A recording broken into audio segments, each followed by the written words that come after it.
friends, welcome to Paralegal Study. BAPG 1 Understanding Ambedkar का course है, उसका 6 यूनिट है एंड सोशल जस्टिस।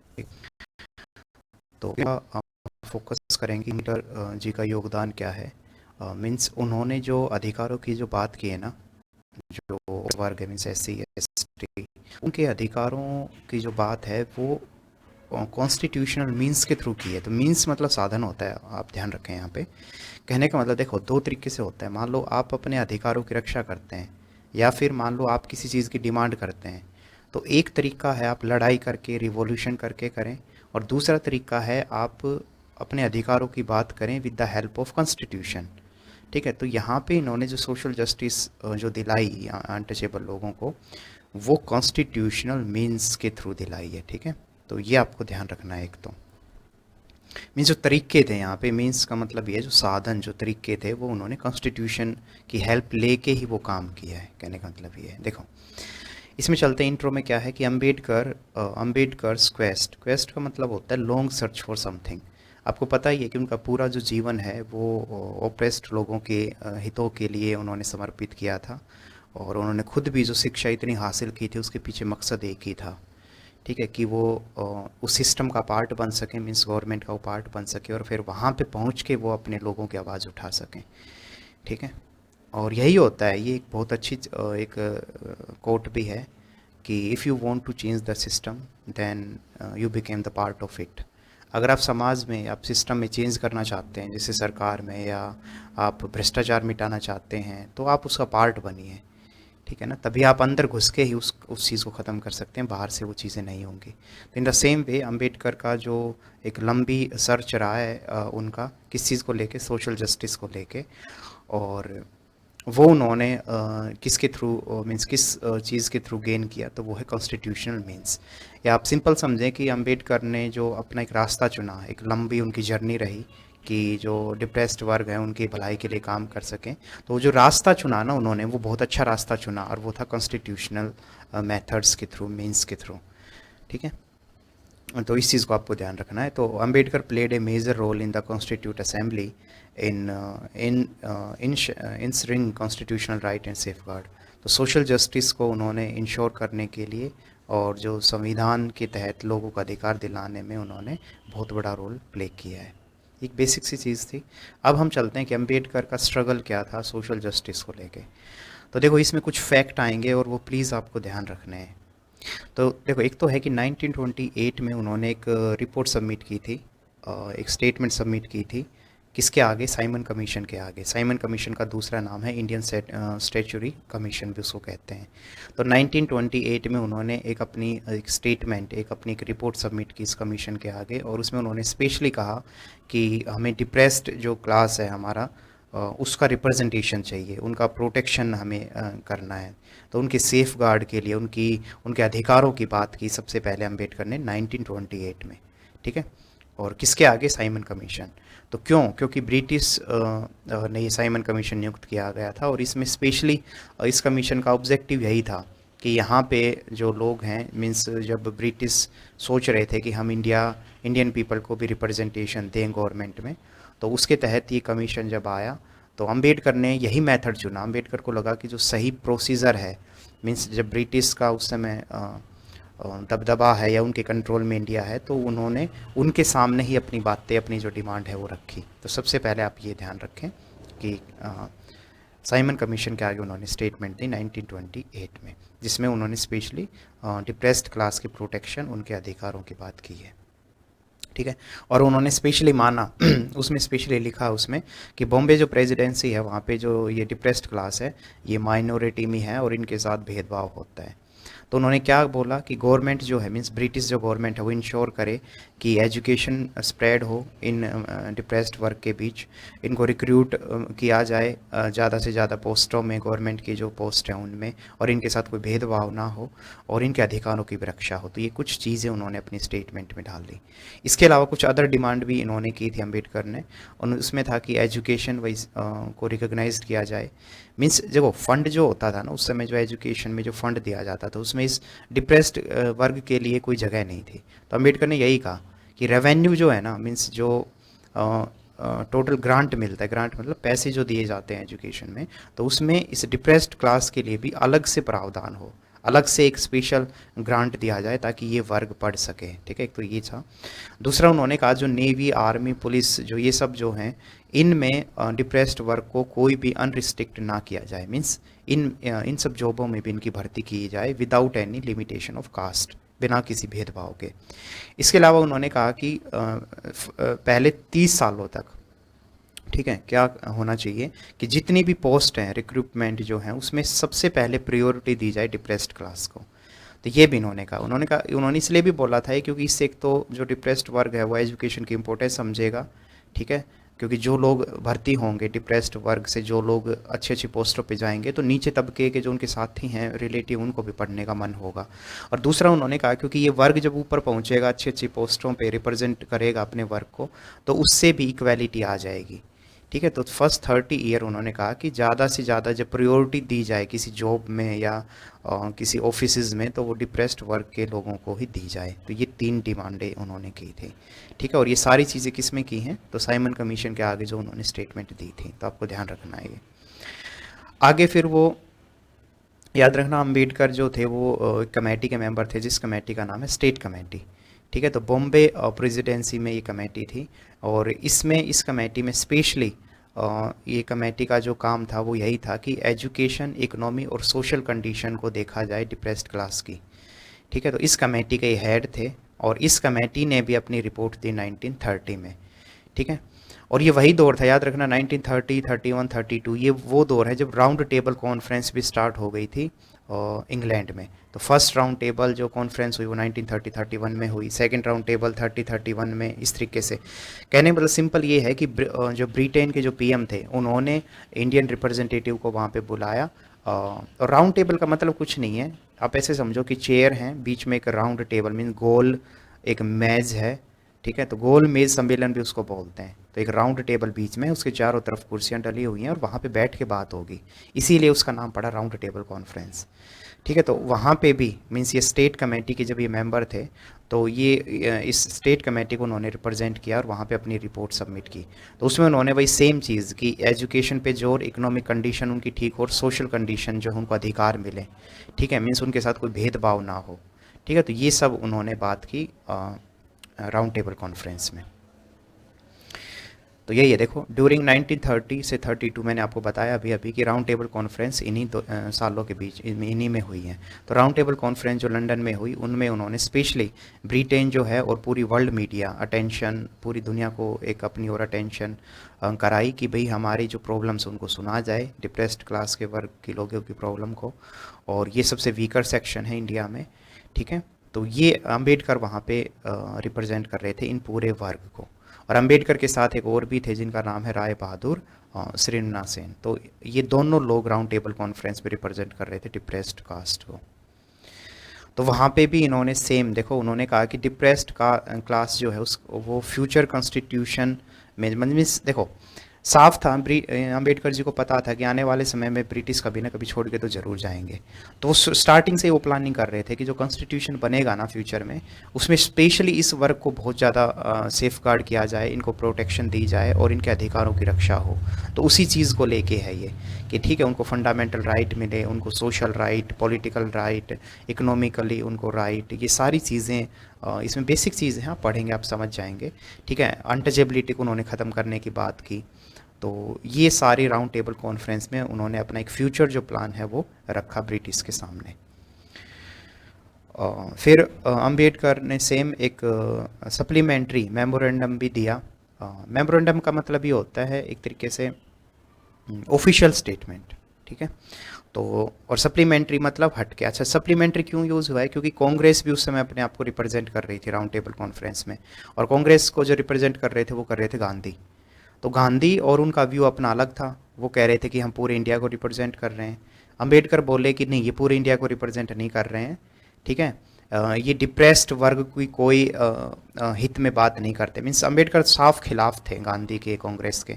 तो उन्होंने कहा ये डिप्रेस्ड वर्ग को रिप्रेजेंट नहीं कर रहे हैं, डिप्रेस्ड वर्ग को रिप्रेजेंट मैं कर रहा हूँ।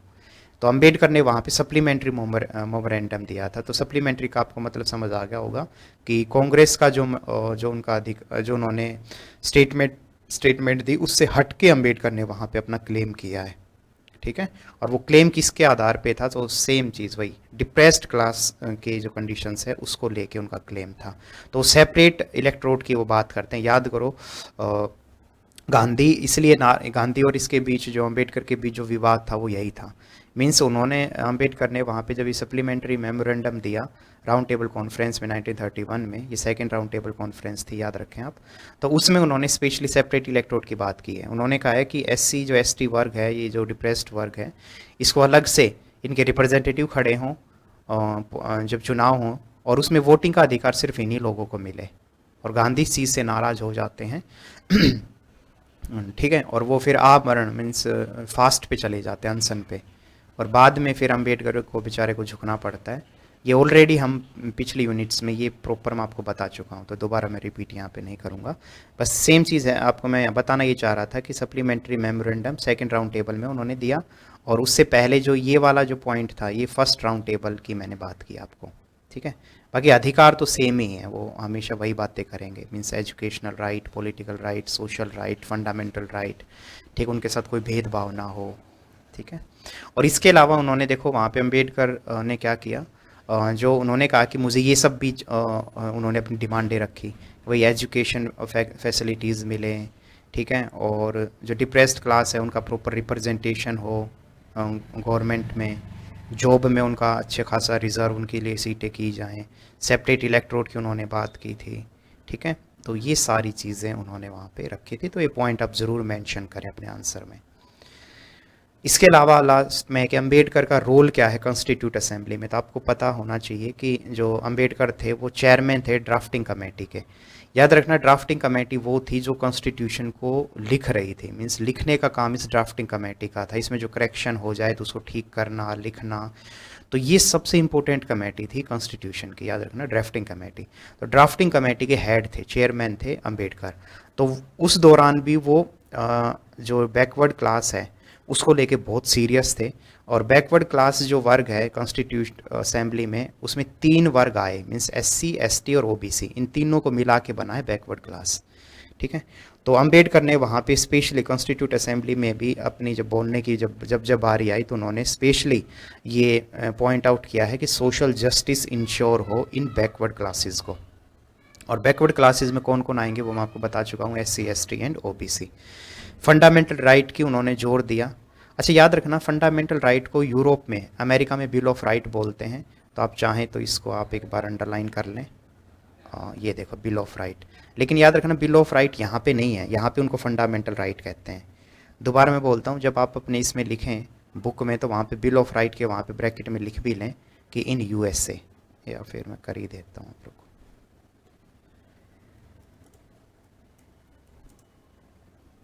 ठीक है। तो ये है बिल ऑफ राइट है यूएसए में। तो बिल ऑफ राइट से ही हमारा जो ये कॉन्सेप्ट है ये निकल के आता है, ठीक है, फंडामेंटल राइट का। तो फंडामेंटल राइट जो है उसमें क्या क्या बातें थी, ये कुछ आर्टिकल आपको ध्यान रखने हैं कि जैसे राइट टू इक्वालिटी, सभी लोग इक्वल हैं अकॉर्डिंग टू आर्टिकल 14। फिर कोई भी आपके साथ भेदभाव नहीं होगा religion, caste, sex, place of birth, इनके आधार पे आर्टिकल 15। आपको इक्वल अपॉर्चुनिटी मिलेगी एम्प्लॉयमेंट में, आर्टिकल 16। अनटचेबिलिटी उसको ख़त्म किया जाएगा, आर्टिकल 17। और जो human being means labour force, जबरन आपको मजदूर बना देना, आपका देह व्यापार करना मीन्स बेच देना बच्चों को, औरतों को, तो ये सब की मनाही है, ठीक है, आर्टिकल 23। तो ये फंडामेंटल राइट जो हैं उसमें स्पेशली इन्होंने बात की, ठीक है। तो ये सारे आप ज़रूर लिखें। अच्छा आप कहेंगे कि ये बैकवर्ड क्लास से रिलेटेड हैं क्या, तो ऑफ कोर्स हैं, क्योंकि बैकवर्ड क्लास के साथ ही तो उन्हीं को फोर्स लेबर में डाला जाता था, उन्हीं को अनटचेबल माना जाता था, उन्हीं को इक्वल नहीं समझा जाता था एम्प्लॉयमेंट में, उन्हीं के साथ भेदभाव किया जाता था कास्ट के आधार पे, रिलीजन के आधार पे, और उन्हीं को समान इक्वल अवसर नहीं थे। तो फंडामेंटल राइट आप ध्यान रखें कि ये एसोसिएटेड उन्हीं से रिलेटेड है। और एक और चीज़ यहाँ पे देखो अंबेडकर ने स्पेशली मेंशन भी किया कि ये जो अधिकार है ना, ये जब तक नहीं मिलेंगे जो बैकवर्ड क्लास है तब तक इक्वालिटी समाज में नहीं आ सकती। तो वो स्पेशली इस चीज़ पे जोर देते हैं कि इन अधिकार, और एक और चीज़ वो ये भी कहते हैं कि ये जो अधिकार है ये सिर्फ पेपर पे ना हो, ग्राउंड लेवल पे भी इनका इम्प्लीमेंटेशन हो, और जो इनको अबोलिश करे, जो इनको इनको इनका विरोध करे या गलत करे तो उनको सजा भी मिले। ठीक है, तो ये है। फिर DPSP, directive principle of state policy, इसको डीपीएसपी भी हम बोलते हैं। और डीपीएसपी का मतलब क्या होता है? तो डीपीएसपी का मतलब ये है कि वेलफेयर स्टेट की हमारे यहाँ ना का बात की गई इंडियन कॉन्स्टिट्यूशन में। मीन्स हमारा जो स्टेट है ना, याद रखना, वो वेलफेयर स्टेट है। तभी आपने देखा होगा इंडियन गवर्नमेंट कितनी स्कीम चलाती है। मनरेगा स्कीम हुई, मिड डे मील स्कीम हुई, ठीक है, राइट टू एजुकेशन जिसमें 14 ईयर तक के बच्चों को फ्री शिक्षा की बात की गई है, बेटी बचाओ बेटी पढ़ाओ अभियान, पेंशन देना, और बहुत सारी चीज़ें। तो ये जो directive principle of state policy मतलब डीपीएसपी जिसको बोलते हैं, तो ये जब हमारा अपनाया गया, वेलफेयर स्टेट की बात की गई, तो उस वेलफेयर स्टेट में भी स्पेशली ये कहा गया आर्टिकल 38 में कि जो राज्य है वो सभी लोगों को इक्वल अधिकार दे, मीन्स उनके साथ न्याय करे, और उनको सोशल, इकोनॉमिकल और पॉलिटिकल अधिकार मिले हर एक नागरिक को। मीन्स डीपीएसपी में राज्य की ये जिम्मेदारी है कि वो सभी लोगों को समान अवसर, समान अधिकार प्रोवाइड कराए, ठीक, और किसी के साथ भी कोई भेदभाव ना हो। ठीक है, तो ये डीपीएसपी भी आप जरूर मेंशन करें अपने आंसर में। फिर स्पेशल प्रोविज़न की बात आती है कि जो हमारा इंडियन कॉन्स्टिट्यूशन है उसका पार्ट 16 जो है इंडियन कॉन्स्टिट्यूशन का, वो एससी, एसटी, एंग्लो इंडियंस को अधिकारों की बात करता है। तो ये देखो आर्टिकल आपको याद नहीं रख रहे हैं, ये लॉ वाले स्टूडेंट करते हैं, उनकी जिम्मेदारी है ये, तो आपको ये नहीं करना है। बस मैंने एक छोटा सा आपको अंडरलाइन करके थोड़ा समझाने की कोशिश की कि 330 से ये शुरू हो जाते हैं ये आर्टिकल स्पेशल प्रोविज़न वाले, और ये कहाँ पे है? पार्ट 16 में, ये ज़रूर ध्यान रखें। तो part 16 of the Indian constitution, और जिसमें आर्टिकल 330 से शुरू होके आगे बढ़ते हुए आर्टिकल चलते हैं, उन सभी में जैसे देखो क्या क्या है, आपको समझ आ जाएगा। एससी एसटी की सीट रिजर्व हो, ठीक है, पार्लियामेंट में, मीन्स लोकसभा राज्यसभा में, स्टेट असेंबली में इनकी सीट रिजर्व हो, ये 332 है। ठीक है, फिर एंग्लो इंडियंस जो है उनको उनका नॉमिनेशन प्रेसिडेंट करेंगे, और एंग्लो इंडियंस की सीट जो है वो 12 हैं, 12 नहीं, मीन्स सॉरी कुछ सीट है, मुझे एग्जैक्ट ध्यान नहीं है, बट इतना है कि प्रेसिडेंट उनको नॉमिनेट करेगा एंग्लो इंडियंस को। तो ये आपको जरूर याद रखना है कि देखो एंग्लो इंडियंस हैं कौन। तो एंग्लो इंडियंस जो हैं उनके को कहा गया है कि ये वो लोग हैं जिनके फादर या जो कोई उनके एंसेस्टर जो हैं वो यूरोपियन लीनेज से बिलोंग करते हैं। मीन्स यूरोप, और मीन्स आप होते हैं ना, जैसे कई होता है कि भाई मेरे जो दादा थे वो यूरोपियन थे, फिर हम इंडिया में आ गए, इस तरीके से वो मिक्स जो है मीन्स यूरोपियन और इंडियन ब्रीड को मिक्स कर दें तो वो एंग्लो इंडियन कहलाएंगे। तो एंग्लो इंडियन जो है उनके अधिकारों की भी बात ये की गई है। तो एससी, एसटी, एंग्लो इंडियन और ये सब, तो इसमें स्पेशली फोकस आपको एससी एसटी पे करना है, प्लीज़ आप ध्यान रखना, क्योंकि एंग्लो इंडियंस का धीरे धीरे अब इनका रिप्रेजेंटेशन खत्म करने की बात अक्सर उठती है। तो एससी एसटी पे ज़्यादा जोर दें, और वो है आर्टिकल 330 आप ध्यान रखें, और 332 ध्यान रखें। तो 332 है स्टेट असेंबली में इन लोगों का रिप्रेजेंटेशन, और 330 में है जो लोकसभा राज्यसभा में इनका रिप्रेजेंटेशन। ठीक है, फिर इसके अलावा जॉब में अगर हम रिजर्वेशन की बात करें तो आर्टिकल 334, 335। तो ये आप प्लीज़ इन कुछ आर्टिकल्स को ध्यान रखें और आंसर में इनको लिखें। ठीक है, और लास्ट में बस ये सम अप है कि अंबेडकर जो थे उन्होंने कॉन्स्टिट्यूशन का सहारा लिया सोशल जस्टिस को दिलाने में, और वो एक ऐसी सोसाइटी चाहते थे जिसमें कोई भेदभाव ना हो, कोई एक्सप्लॉइटेशन ना हो, कोई अनटचेबिलिटी ना हो। और उन्होंने जब जब भी मौका मिला, चाहे वो ब्रिटिश के सामने अपनी बात रखने का या फिर कमेटी कोई और अदर कहीं पे मूवमेंट को लीड करने का जब उनको मौका मिला, चाहे वो उन्होंने अपने न्यूज़पेपर लिखे, उन सब में उन्होंने स्पेशली एससी एसटी या बैकवर्ड क्लास के लोगों के अधिकारों के बारे में बात की है। ठीक है, और फिर बोल रहा हूँ उन्होंने जो सहारा लिया वो कॉन्स्टिट्यूशंस मीन्स का लिया था। तो यही हमारा पूरा चैप्टर था। आई होप आपको समझ आया होगा। Thank you so much. हमेशा बड़े सपने देखें, खूब सारी मेहनत करें, और लड़कियों की रिस्पेक्ट ज़रूर करें। Thank you so much.